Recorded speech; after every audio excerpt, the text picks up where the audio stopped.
Hathras case का Allahabad high court के Lucknow bench में श्वेत संज्ञान लिया गया था, जिस पर सोमवार को सुनवाई हुई।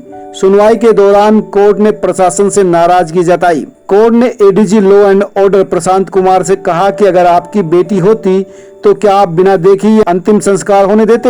एडीजी लॉ एंड ऑर्डर से कोर्ट ने कहा कि किसका जवाब दीजिए, लेकिन इस सवाल पर एडीजी चुप हो गए क्योंकि उनके पास इस सवाल का कोई जवाब नहीं था। हाई कोर्ट में सुनवाई के बाद बाहर आई पीड़िता के परिजनों की वकील सीमा कुशवाहा ने ये जानकारी दी। उन्होंने बताया कि ADG law and order Prashant Kumar बोल रहे थे कि एफएसएल की रिपोर्ट में सीमन नहीं आया है। एडीजी को लॉ की डेफिनेशन पढ़नी चाहिए। पीड़िता के परिजनों की वकील ने एडीजी को रेप की परिभाषा पढ़ने की सलाह दी और कहा कि मेरे पास सारी रिपोर्ट्स आ चुकी हैं। उन्होंने कहा कि जज ने जब क्वेश्चन किए तब प्रशासनिक अधिकारियों के पास उनका कोई जवाब नहीं था। पीड़िता के परिजनों की वकील ने बेहतर की उम्मीद करते हुए कहा कि जिस तरीके से बेंच का और जजों का रुख था, उससे लगता है कि एक अच्छा संदेश समाज में जाएगा। उन्होंने कहा कि डीएम को लेकर पीड़िता की भाभी ने कोर्ट को बताया कि उन्होंने कहा था कि अगर आपकी बेटी कोरोना से मर जाती तो क्या आपको मुआवजा मिलता। इस पर जज ने डीएम से सवाल किया कि अगर किसी पैसे वाले की बेटी होती तो क्या आप ऐसी हिम्मत उनसे करते, इस तरह उनको जलाने की कोशिश करते।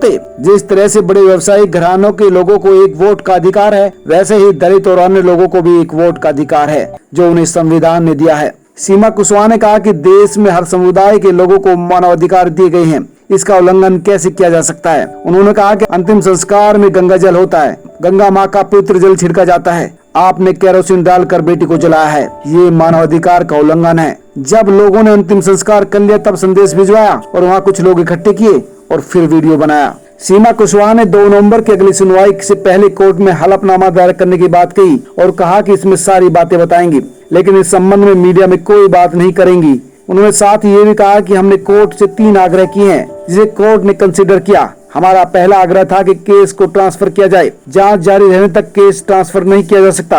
ऐसे में जांच के बाद ही केस ट्रांसफर होगा। जांच से जुड़े तथ्य मीडिया में न आए, इसे भी कोर्ट ने माना। पीड़ित पक्ष के वकील के मुताबिक ट्रायल चलने तक पीड़ित पक्ष को सुरक्षा देने का भी कोर्ट से आग्रह किया गया। यानी कोर्ट ने जमकर प्रशासनिक अधिकारी को हड़काया, धमकाया और डांटा। लेकिन इस डांट का असर तभी है जब ये अधिकारी सुने और भविष्य में इस तरह की कोई इंसिडेंट्स फिर किसी दूसरी बेटी के साथ ना हो। सब्सक्राइब करें, लाइक करें और अपने दोस्तों के साथ शेयर भी करें।